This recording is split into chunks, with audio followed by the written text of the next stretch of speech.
Hello दोस्तों, I am Ankit Goyal. जैसा कि हमने लास्ट क्लास में डिस्कस किया था क्विक रिवीजन टाइप कोर्स जो हम कर रहे हैं, उसमें हमने डिस्कस किया था syllabus for theory of structure. इसमें हम इसका पहला टॉपिक को आज डिस्कस करने वाले हैं, स्टैटिक इंडिटरमिनेसी क्या होता है। ठीक है, तो सबसे पहले तो डिटरमिनेसी, जैसा कि मैंने लास्ट क्लास में डिस्कस किया था, डिटरमिनेसी क्या होता है। अगर किसी स्ट्रक्चर में आप स्टैटिक इक्वेशन की हेल्प से किसी स्ट्रक्चर को एनालिसिस कर सकते हैं तो वो डिटरमिनेट, अदरवाइज वो इनडिटरमिनेट। फॉर एग्जांपल जैसे कि ये बीम है, ठीक है, कितना रिएक्शन आ रहा होगा, 3 इधर और 3 इधर। ठीक है, हमारे पास किसी स्ट्रक्चर को सॉल्व करने के लिए इक्वेशन कितनी होती है। फॉर 2D अगर बात करें तो 3, summation of horizontal force 0, vertical force 0 और समेशन ऑफ मोमेंट 0। अगर किसी स्ट्रक्चर को हम इन 3 इक्वेशन से एनालिसिस कर सकते हैं तो वो डिटरमिनेट, अगर नहीं कर सकते तो इनडिटरमिनेट। कितने फोर्सेस अननोन है, 6 फोर्सेस अननोन है और हमारे पास इक्वेशन कितनी है, 3 है, तो हम सॉल्व नहीं कर पाएंगे। ठीक है, तो ऐसे स्ट्रक्चर को बोलते हैं इनडिटरमिनेट स्ट्रक्चर। तो इसका डीएस कितना है, 3 है। ठीक है, ऐसे ही हम अभी डीएस स्टार्ट कर रहे हैं। ठीक है, तो सबसे पहले तो डीएस में एक बात करें, अगर हम 2D की और 3D की बात करें, अगर हम 2D स्ट्रक्चर की या 3D स्ट्रक्चर की, 2D स्ट्रक्चर को बोलते हैं प्लेन स्ट्रक्चर और 3D को बोलते हैं स्पेस स्ट्रक्चर। ठीक है, अगर हम बात करें 2D में इक्वेशन कितनी होती है, याद रखिएगा 3 होती हैं, summation of horizontal force 0, summation of vertical force 0 and summation of moment 0। Static equilibrium equation in case of 2D। ऐसे इन केस ऑफ 3D इक्वेशन कितनी होती है, static equation 3, summation of horizontal force 0, vertical force 0 and summation of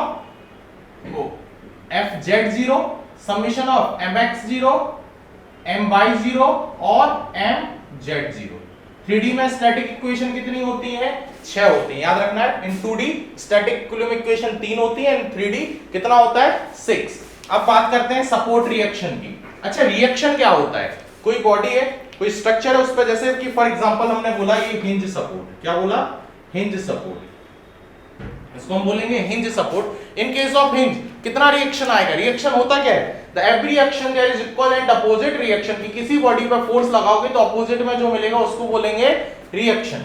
ठीक है, इन 2D में अगर कैसा support हो, हिंज सपोर्ट हो, 2D में कैसा सपोर्ट हो, हिंज सपोर्ट हो, तो कितनी रिएक्शन आती है, याद रखिएगा 2, एक हॉरिजॉन्टल और एक वर्टिकल। अगर हम बात करें 2D में रोलर सपोर्ट पे कितनी रिएक्शन आती है, रोलर पे सिर्फ और सिर्फ आती है वर्टिकल रिएक्शन। फिक्स पे कितनी आती है, 3, हॉरिजॉन्टल, वर्टिकल और मोमेंट।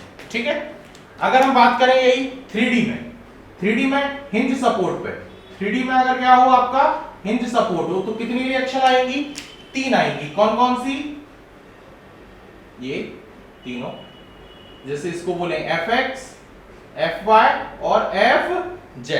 3D में हिंज सपोर्ट हो तो कितनी रिएक्शन आती हैं, 3। 3D में अगर रोलर सपोर्ट होगा, 3D में क्या होगा, रोलर सपोर्ट, 3D में क्या हो, रोलर सपोर्ट हो, ठीक है ना, रोलर सपोर्ट हो ये। ठीक है, तो 3D में रोलर पे कितनी आएगी, सिर्फ और सिर्फ आएगी 1। क्यों आएगी, रिएक्शन क्या होता है, अपोजिट रेजिस्टेंस सिर्फ इसमें किस डायरेक्शन में मिल रहा है, वर्टिकल डायरेक्शन में मिल रहा है, सिर्फ वर्टिकल। ये हॉरिजॉन्टली मूव कर सकता है, ऐसा जेड डायरेक्शन में भी मूव कर सकता है, रोटेट भी हो सकता है तीनों डायरेक्शन में। इसलिए 3D में याद रखना है, रोलर पे सिर्फ कितनी आती है, 1, और 2D में भी कितनी होती है, 1 ही होती है। हिंज पे 2 2D में और फिक्स पे 3, हिंज पे 3 इन केस ऑफ 3D। अगर हम बात करें फिक्स पे reaction in case of 3D तो कितना होगा, 6, Fx, Fy, Fz, Mx, My, Mz। ठीक है, तो हमने अभी 2 चीजें पढ़ी। इन केस ऑफ 2D यानी प्लेन स्ट्रक्चर में स्टैटिक इक्विलिब्रियम इक्वेशन कितनी होती है, 3, और 3D में कितनी होती है, 6। ऐसे in case support reaction 2D में हिंज पे 2, रोलर पे 1, फिक्स पे 3। हिंज पे 3D में हिंज पे 3, रोलर पे 1 और फिक्स पे 6। ठीक है, नेक्स्ट हम बात करते हैं स्टैटिक इंडिटरमिनेसी। हम पहले पढ़ते हैं static indeterminacy for frames. Static indeterminacy for frames हम पढ़ रहे हैं सबसे पहले किसके लिए, फ्रेम्स के लिए। Static indeterminacy for frames. ठीक है, तो फ्रेम्स में स्टैटिक इंडिटरमिनेसी यानी डीएस निकालने का फॉर्मूला होता है, याद रखिएगा, it is equals to, formula होगा 3c माइनस r डैश, क्या होगा 3c माइनस r डैश, और होगा 6c माइनस r डैश। ये होगा किसके लिए, फॉर 2D, और 3c माइनस r डैश ये होगा किसके लिए, फॉर 3D। ये फॉर्मूला रहेगा डीएस निकालने का किस केस में, फ्रेम्स के लिए। अगर 2D फ्रेम हो तो 3c माइनस r डैश, और 3D हो तो 6c माइनस r डैश। अब देखो फ्रेम को, फॉर एग्जांपल जैसे मेरा ये कोई फ्रेम है, समझना है ध्यान से क्या बोल रहा हूं मैं, ये कोई फ्रेम है, इसका मुझे क्या निकालना है, डीएस निकालना है। ये कोई फ्रेम है, इसका मुझे क्या निकालना है, डीएस निकालना है। ये कोई फ्रेम है, इसका हमें क्या निकालना है, डीएस निकालना है, ठीक है। तो डीएस फॉर्मूला क्या होता है, 3c माइनस r डैश। कैसी फ्रेम है, 2D फ्रेम है, ठीक है। सबसे पहले तो ये देखते हैं 3c और ये क्या है, c और c डैश क्या है। c है number of cut required, number of cut required to make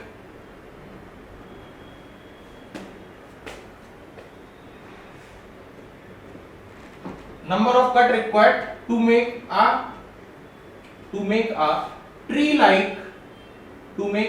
like determinate structure, tree like determinate structure, ठीक है।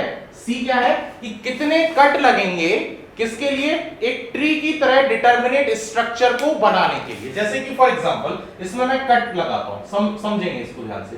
जैसे इसको मैंने ऐसे कट किया, ठीक है, कट किया तो ये कैसा बन गया, एक ये पार्ट,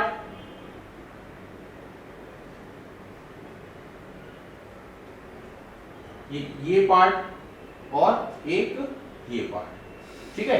एक ओपन ट्री की तरह स्ट्रक्चर बन रहा है। ट्री यानी जिसमें क्या हो, रूट हो, स्टेम हो, और क्या हो, ब्रांचेस हो, कोई क्लोज्ड लूप ना हो। तो मुझे कितने कट लगे इसको कट करने के लिए, 4 कट लगे। तो ये इस तरीके से बन गया, एक ओपन ट्री की तरह डिटर्मिनेट स्ट्रक्चर बन गया, ठीक है। तो कितना कट लगा, 4 कट लगा, ठीक है। R डैश क्या है, number of restrained reaction required to make all the joint rigid और फिक्स। कितने रिएक्शन मुझे लगाने पड़ेंगे, रिस्ट्रेन्ड यानी होता है रिएक्शन ही, कितने रिएक्शन लगाने पड़ेंगे सारे जॉइंट्स को रिजिड बनाने के लिए या फिर फिक्स बनाने के लिए। कितने रिएक्शन लगाने पड़ेंगे सारे जॉइंट्स को रिजिड बनाने के लिए या फिक्स बनाने के लिए। जैसे कि इस जॉइंट पे देखो, इस जॉइंट पे इसको मुझे, ये कौन सा सपोर्ट है, रोलर सपोर्ट है, कितनी रिएक्शन आ रही होंगी, 1। और फिक्स के लिए आपको चाहिए कितनी है, फिक्स के लिए चाहिए कितनी है आपको, फिक्स पे होती है कितनी 2D में 3, और रोलर पे आ कितनी रही है 1। तो फिक्स बनाने के लिए कितनी एडिशनल रिएक्शन की जरूरत है, 2। इधर पे कौन सा सपोर्ट है, ये हिंज सपोर्ट है, कितनी रिएक्शन आ रही होंगी, 2। फिक्स के लिए चाहिए कितनी है, 3। तो एक कितने की कमी है, 1 की। तो रिस्ट्रेंट इधर पे कितना, 1। R डैश कितना, 1। तो ds का फॉर्मूला, ds क्या हो जाएगा, 3c minus r dash. 3 cut कितने, 4। R डैश कितने, R डैश कितना, 2 और 1 3। R डैश कितने, 3, ठीक है। 2 प्लस 1, ये 2 इधर पे और 1 इधर पे, तो कितना हो गया, 12 में से 3 गए तो 9।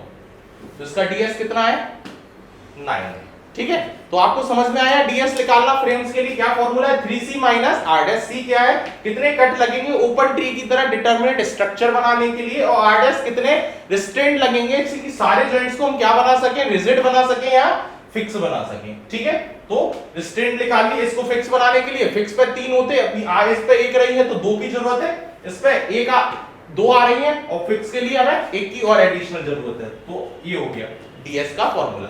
अब इस फॉर्मूले में एक चीज और हमें समझना है कि इधर पे इसने बोला है आपको ये 3, इधर पे 3 क्यों लिखा, 2D में ये 3 क्यों लिखा है।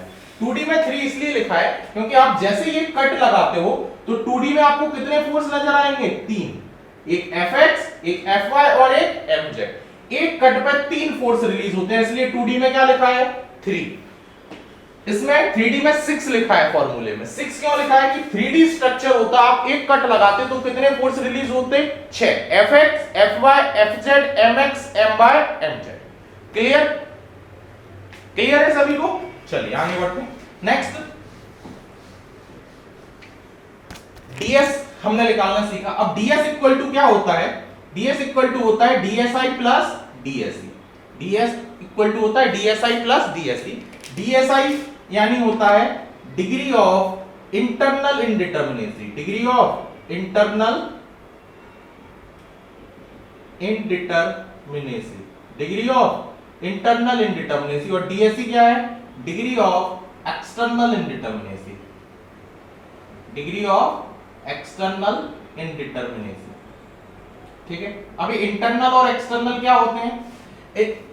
इंटरनल इंडिटरमिनेसी क्या होता है, अगर क्या करो आप इस स्ट्रक्चर में, अगर इस स्ट्रक्चर में आपको क्या पता चल जाए, अगर इस स्ट्रक्चर में, इसको हम रूलर बना लेते हैं,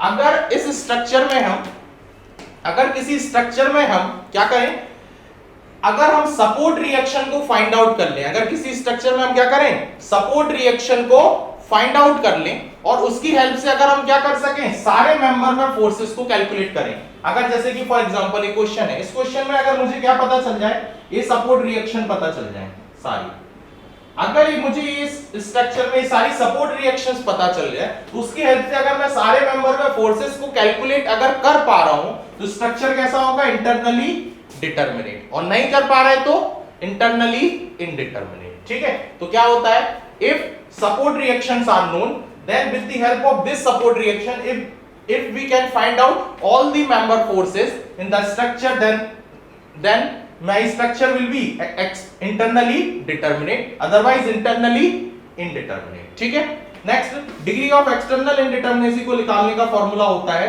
r-3, ये होता है फॉर 2D, और r-6 ये होता है किसके लिए, for 3D, r-3 for 2D, r-6 for 3D।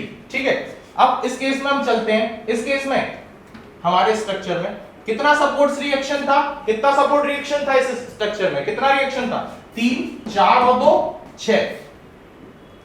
2D structure है, r-3, तो क्या बचेगा, 3, तो DSE है 3, तो DSI क्या हो जाएगा, इस फॉर्मूले में रखेंगे DS माइनस DSE, तो ds की वैल्यू कितनी है, ds है हमारा कितना, 9 माइनस 3, तो कितना बचा, 6।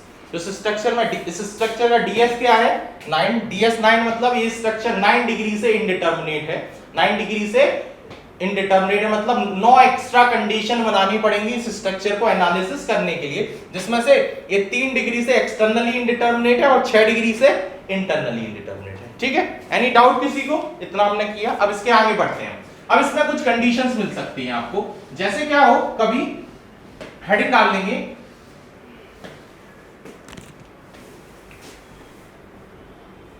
Internal joint hinge, internal joint hinge, या ऑब्लिक में हम लिख सकते हैं मेंबर हिंज। अगर कभी स्ट्रक्चर में क्या हो, इंटरनल हिंज दिया हो या फिर मेंबर हिंज दिया हो, अगर किसी स्ट्रक्चर में इंटरनल हिंज दिया हो या फिर मेंबर हिंज दिया हो, ठीक है, कि जैसे फॉर एग्जांपल ये मेरा क्वेश्चन है, ये स्ट्रक्चर ले लिया हमने, इसमें क्या किया उन्होंने कि ये लगा दिया है, जैसे कोई जॉइंट पे क्या लगा दिया, हिंज लगा दिया, इस जॉइंट, इसको बोलेंगे क्या, जॉइंट हिंज, एक पिन लगा दिया, इसको बोलेंगे मेंबर में लगा दिया, तो इसको बोलेंगे मेंबर हिंज। क्या बोलेंगे, member hinge. At the location of hinge moment क्या होता है, 0 होता है। क्यों, क्योंकि ये इस लोकेशन से ऐसे क्या कर सकता है, मूव कर सकता है कोई भी मेंबर। ठीक है, नेक्स्ट याद रखना, अगर कभी भी क्या हो, ds निकालने का हमारा फॉर्मूला क्या होगा, 3c minus r dash. ds का फॉर्मूला तो हमारा यही होगा, 3c minus r dash. 2D structure है, ठीक है, कितने कट लगाओगे, 4, कितने कट, 4 कट। रिस्ट्रेंट इधर पे तो अपन कितना देंगे, 1 चाहिए फिक्स बनाने के लिए, इधर पे आपको फिक्स बनाने के लिए कितने चाहिए, 2 चाहिए, 1 प्लस 2। ठीक है, बट RDS क्या था, number of restraint reaction required to make all the joint rigid. सारे जॉइंट्स को क्या बनाना है, रिजिड बनाना है। बट अगर स्ट्रक्चर में क्या लग रही है, हिंज लग रही है, तो ये मेंबर क्या है, रिजिड नहीं है, तो इसके लिए मुझे एडिशनल रिएक्शन रिक्वायर्ड होगी। अगर कभी भी मेंबर में क्या लगा हो, जॉइंट हिंज लगा हो या फिर क्या लगा हो, मेंबर हिंज, तो एडिशनल रिस्ट्रेंट आप कितना दोगे, फॉर्मूला है उसका m dash minus 1, m dash minus 1 ये किसके लिए है, 2D के लिए है, और 3m डैश माइनस 1 ये है फॉर 3D के लिए, फॉर 3D के लिए। ठीक है, ये चाहे ज्वाइंट हिंज हो चाहे मेंबर हिंज हो, फॉर्मूला क्या रहेगा, यही रहेगा, क्या, m dash minus 1 for 2D और 3D for 3m dash minus 1। m dash क्या है, number of members connected to that hinge, उस हिंज से कितने मेंबर्स कनेक्टेड है, number of members connected to that hinge, number of members connected to that hinge. ठीक है, अब जैसे इसमें देखो, इस लोकेशन पे कितने मेंबर कनेक्टेड हैं, इस हिंज से 2 मेंबर, तो 2 माइनस 1 तो 1 आ गया। इस लोकेशन पे देखो कितने मेंबर कनेक्टेड हैं, 4, तो 4 माइनस 1 तो कितना आ गया, 3, तो कितना ऐड हो गया, एक ये तो है ही, ये है ही, साथ में एक ये इधर पे और एक 3 इधर पे, तो कितने हो गए, 4, 4 और 3 7। ठीक है, 12 में से 7 गए तो 5 बचे।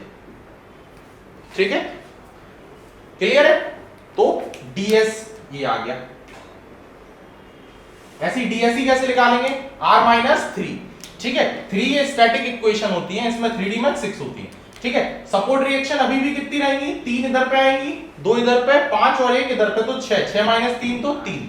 dsi कितना होगा, अब ds कितना हो गया, 5, 5 माइनस 3 यानी 2, dsi 2। एनी डाउट, किसी को भी डाउट हो तो आप कमेंट में पूछ सकते हैं। ठीक है, चलिए आगे नेक्स्ट थोड़ा और बढ़ते हैं।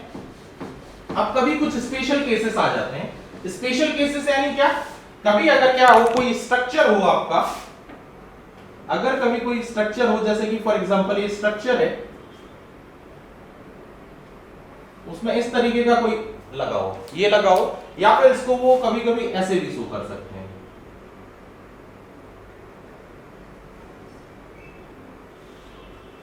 इनको बोलते हैं रोलर रिलीज। क्या बोलते हैं, रोलर रिलीज। रोलर रिलीज क्या कर, देखो इसके कारण क्या होगा, एक तो मेंबर क्या हो सकता है, ऐसा मूव कर सकता है, रिलेटिव हॉरिजॉन्टल मूवमेंट हो सकता है, या फिर मेंबर ऐसा रिलेटिव रोटेशन हो सकता है। इस केस में 2 कंडीशन हो सकती है, या तो मेंबर जैसे ही लोड लगेगा ये ऐसा रिलेटिव हॉरिजॉन्टल मूवमेंट होगा, या फिर रिलेटिव रोटेशन होगा। तो 2 चीजें हो रही हैं। तो इस केस में अगर कभी भी ऐसा दिखे आपको, या फिर कभी ऐसा दिखे, ये दोनों एक ही चीज है, इसको बोलते हैं रोलर रिलीज। लिख लेना, क्या बोलते हैं, रोलर रिलीज। कितने रिस्ट्रेंट लगाएंगे हम, 2 लगाएंगे। ऐसा कभी दिखे तो कितने रिस्ट्रेंट लगाते हैं, 2। क्यों लगाते हैं, 1 to prevent relative horizontal movement and second to prevent relative rotation. ठीक है, ds का फॉर्मूला क्या होगा, 3c माइनस r डैश। कितने कट, 1 कट लगेगा। ठीक है, कितने रिस्ट्रेंट, इधर पे 2 रिस्ट्रेंट, तो ds क्या आ गया, 1। ds ही निकालेंगे तो r माइनस 3, r कितने होंगे, 6, 6 माइनस 3 यानी 3, तो dsi क्या होगा, 1 माइनस 3 यानी -2। क्लियर, ऐसे ही अदर केस भी आ सकते हैं। रोलर रिलीज लगाओ तो कितने लगेंगे, 2, एक रिलेटिव हॉरिजॉन्टल के लिए और दूसरा रोटेशन के लिए। नेक्स्ट,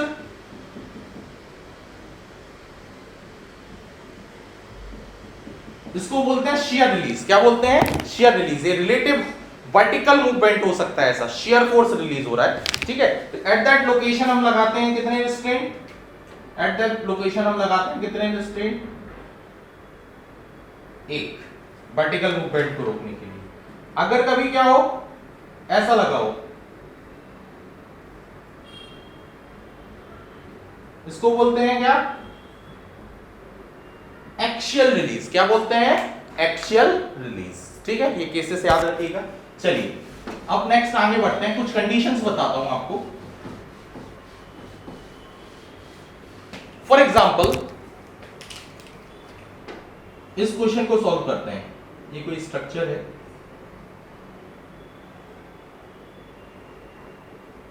ये कोई स्ट्रक्चर है। ठीक है, इसका ds निकालते हैं। क्या निकालते हैं इसका, ds। क्या होगा formula, 3c minus r dash. कितने कट, 1 कट। ठीक है, कितने रिस्ट्रेंट, ये रोलर है, रोलर से क्या बनाना है, फिक्स बनाना है सारे जॉइंट। रोलर पे कितनी आ रही होगी, 1 आ रही होगी, फिक्स के लिए कितने चाहिए, 2 और चाहिए। इधर पे, ठीक है, इधर पे कितना चाहिए, 1 और चाहिए, 2 आ रही होगी, 1 और चाहिए। इधर पे मैं इसमें एक मेंबर हिंज भी लगा देता हूं, तो क्या इधर पे कितना, r dash m dash minus 1, तो 2 माइनस 1 यानी 1।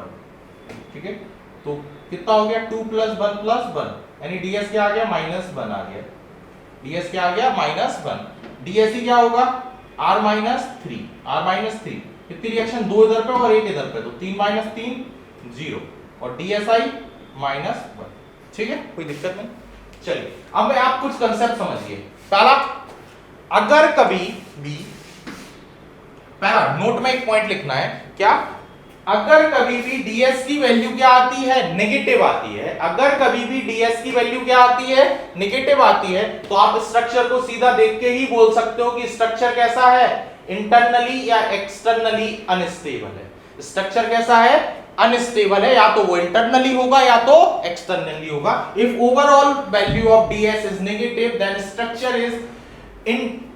Structure is unstable either internally और एक्सटर्नली, ठीक है। चलिए दूसरा पॉइंट, अगर कभी DSE की वैल्यू क्या है, नेगेटिव है, अगर आपके कभी क्या है DSE की वैल्यू नेगेटिव है, DSE की वैल्यू नेगेटिव कब आएगी, जैसे कि फॉर एग्जांपल समझो ये स्ट्रक्चर है, ये कोई स्ट्रक्चर है, अगर इस स्ट्रक्चर का अगर हम DSE निकालें तो क्या होगा, कितनी रिएक्शन r-3, 2 रिएक्शन ये, तो -1, DSE क्या है, नेगेटिव। अगर DSE की वैल्यू नेगेटिव है तो ये समझ लेना कि स्ट्रक्चर आपका कैसा है, एक्सटर्नली अनस्टेबल है। कैसा है, एक्सटर्नली अनस्टेबल। एक्सटर्नली अनस्टेबल कभी भी अगर स्ट्रक्चर होता है तो उसमें क्या होता है, रिजिड बॉडी मूवमेंट होता है। सोचो अगर आप इसमें अगर हॉरिजॉन्टल लोड लगाओगे तो ये नीचे रोलर सपोर्ट है, ये पूरा का पूरा स्ट्रक्चर ही क्या कर जाएगा, मूव कर जाएगा, तो इसको क्या बोलते हैं, रिजिड बॉडी मूवमेंट। क्या बोलते हैं, रिजिड बॉडी मूवमेंट, ठीक है। तो आपको याद क्या रखना है, अगर कभी ds की वैल्यू नेगेटिव तो आप सीधा देख के बोल सकते हो कि आपका स्ट्रक्चर कैसा है, अनस्टेबल, या तो वो इंटरनली होगा या तो एक्सटर्नली होगा। अगर DSE की वैल्यू नेगेटिव आए तो मतलब स्ट्रक्चर अनस्टेबल है, कैसा, एक्सटर्नली, और स्ट्रक्चर में क्या हो रहा होगा, रिजिड बॉडी मूवमेंट। बट अगर ds की वैल्यू क्या है, पॉजिटिव है, बट ds की वैल्यू अगर पॉजिटिव है और DSE की वैल्यू भी अगर पॉजिटिव है तो आप इससे कुछ नहीं बोल सकते कि आपका स्ट्रक्चर स्टेबल है या unstable. It does not indicate anything about the stability, ठीक है। इसके लिए आपको स्ट्रक्चर को क्या करना पड़ेगा, विजुलाइज करना पड़ेगा। नेक्स्ट एक चीज और, अगर DSI की वैल्यू नेगेटिव आती है, अगर DSI की वैल्यू नेगेटिव आती है तो ये भी आपको नहीं शो करता, it does not convey anything about the stability of the structure, ठीक है। तो ये पॉइंट्स आपको याद रखने हैं, ठीक है, इनसे क्वेश्चंस आ सकते हैं। नेक्स्ट आगे बढ़ते हैं, नेक्स्ट कंसेप्ट देखें। जैसे अगर कभी क्या हो कि आपका जैसे ये स्ट्रक्चर है, एक स्ट्रक्चर ले लेते हैं, ये स्ट्रक्चर है, ये कोई है, ये क्या है हमारा, कोई आर्च मेंबर है, आर्च का मेंबर है, और इसमें हमने नीचे क्या लगा रखा है, ये वायर लगा है, तार लगा है, ठीक है। अगर वायर हो, रोप हो, केबल हो, नी ब्रेसेस हो, ठीक है, वायर हो सकता है, रोप हो सकता है, नी ब्रेसेस हो सकता है, या केबल हो। याद रखना ये कि ये सारे जितने भी मेंबर होते हैं, रोप, वायर, केबल, नी ब्रेसेस, ये सिर्फ क्या करते हैं, एक्सियल फोर्सेस को कैरी करते हैं। ये सिर्फ क्या करते हैं, एक्सियल फोर्सेस को कैरी करते हैं। तो अगर आप इसमें क्या करो, कभी अगर वायर लगा है या नी ब्रेसेस लगा है, ये तो अपना नॉर्मल जो मेंबर अभी तक हम लेके चल रहे थे, ये वही मेंबर है, ये इधर पे वायर लगा है। अब इसका ds निकालना है तो हम क्या लगाएंगे, कट लगाएंगे, एक इधर पे लगाया और एक इधर पे लगाया। जैसे ही कट लगाएंगे, इस स्ट्रक्चर को अगर हम बनाए तो कट लगाने के बाद स्ट्रक्चर ऐसा कट हुआ, इसमें कितने मेंबर लिख लेंगे, 1, 2 और 1, 3 फोर्सेस लिख लेंगे। अगर मैं वायर को क्या करूंगा, कट करूंगा, तो याद रखना सिर्फ वायर में सिर्फ एक ही फोर्स निकलेगा, वायर में सिर्फ क्या निकलेगा, एक ही फोर्स। क्यों, वायर सिर्फ क्या करता है, एक्सियल फोर्स को कैरी करता है। तो इस केस में ds का हमारा फॉर्मूला क्या हो जाएगा, 3c, कितना, एक तो कट इधर पे और एक वायर में हम क्या लिख दिया, c dash, 3c plus wire में एक c dash minus r dash, formula ये होगा 3।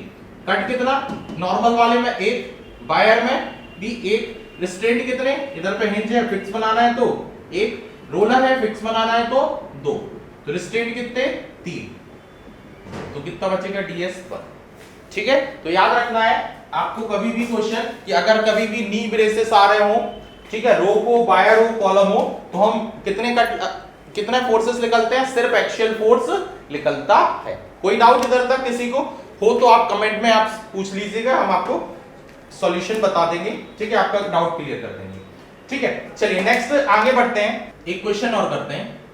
जैसे ये क्वेश्चन है,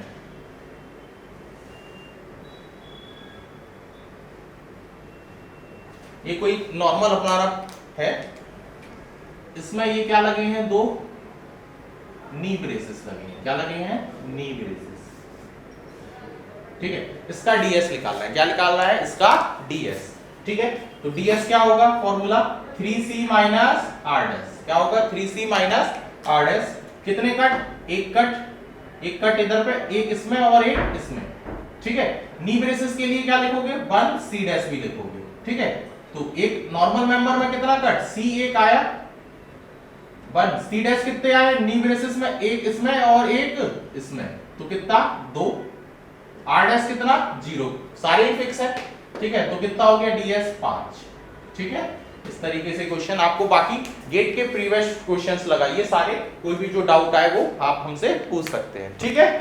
चलिए नेक्स्ट, ds को निकालने का, इन केस ऑफ फ्रेम्स ds को निकालने का क्या दिया हुआ है? फॉर्मूले भी दिए हैं। इन केस ऑफ फ्रेम फॉर्मूला दिया हुआ है, कितना दिया है? 3m + r - 3j, और क्या दिया है? 6m + r - 6j, ठीक है। ये है 3D के लिए और ये है 2D के लिए। याद रखना है कभी भी हम ये फॉर्मूले से कैलकुलेट नहीं करेंगे फ्रेम में। मैंने जो आपको कांसेप्ट बताया, आप इस कांसेप्ट से कैलकुलेट करना, इस कांसेप्ट से आपको नहीं करना है। ये फॉर्मूले आपको सिर्फ याद रखना का कभी कभी आप कोई एक ऑब्जेक्टिव क्वेश्चन वो ईएससी का एग्जाम देंगे, ठीक है, स्टेट सर्विसेज का एग्जाम देंगे, तो उनमें डायरेक्ट फॉर्मूले से बेसिस क्वेश्चन आ जाते हैं, बोलता है किसके लिए है फॉर्मूला, तो उस टाइम के लिए आपको याद रखना है फॉर्मूला। एम है number of members, R total support reaction, और जे है नंबर ऑफ ज्वाइंट, ठीक है। इसमें ये जो पहला वाला इधर पे ये 3 है, ये 3 क्या शो कर रहा है? कि ये 3 ये शो कर रहा है कि अगर 2D फ्रेम होगी उसमें एक कट करेंगे तो कितने फोर्स रिलीज होंगे? 3, ठीक है। और ये लास्ट वाला 3 क्या कर रहा है कि 2D में किसी जॉइंट पे कितनी स्टैटिक इक्विलिब्रियम इक्वेशन होती हैं? 2D में कितनी स्टैटिक इक्विलिब्रियम इक्वेशन होती हैं? 3, Fx, Fy और M। ऐसे ही ये 6 क्या शो कर रहा है? 3D में अगर एक कट करेंगे तो 6 फोर्स रिलीज होंगे, Fx, Fy, Fz, Mx, My, Mz। और अगर 3D में कितनी स्टैटिक इक्वेशन होती हैं? 6, Mx, My, Mz, Fx, Fy, Fz, ठीक है। क्लियर है? तो आपको ये फॉर्मूले सिर्फ याद रखने हैं किसके लिए? ऑब्जेक्टिव पॉइंट ऑफ व्यू से। ऑब्जेक्टिव पॉइंट ऑफ व्यू में डायरेक्ट फॉर्मूला पूछे मैच द कॉलम्स में, तो उसके लिए है हमारे पास ये फॉर्मूले। बाकी हम सॉल्व सारे क्वेश्चंस इससे करेंगे, ठीक है। किसी को अगर कुछ डाउट हो तो आप पूछ सकते हैं, ठीक है। बाकी ये क्वेश्चन मैं दे रहा हूं, इसको आप होमवर्क में करना है आपको। इसके आगे का हम कल करेंगे, जिसमें नेक्स्ट लेक्चर में करेंगे। नेक्स्ट लेक्चर में हम क्या करने वाले हैं? नेक्स्ट लेक्चर में आज मैंने पढ़ा static indeterminacy for frames, next lecture में हम पढ़ेंगे बीम्स के लिए और ट्रेसेस के लिए, ठीक है। अगर किसी को कोई डाउट है तो आप पूछ सकते हैं।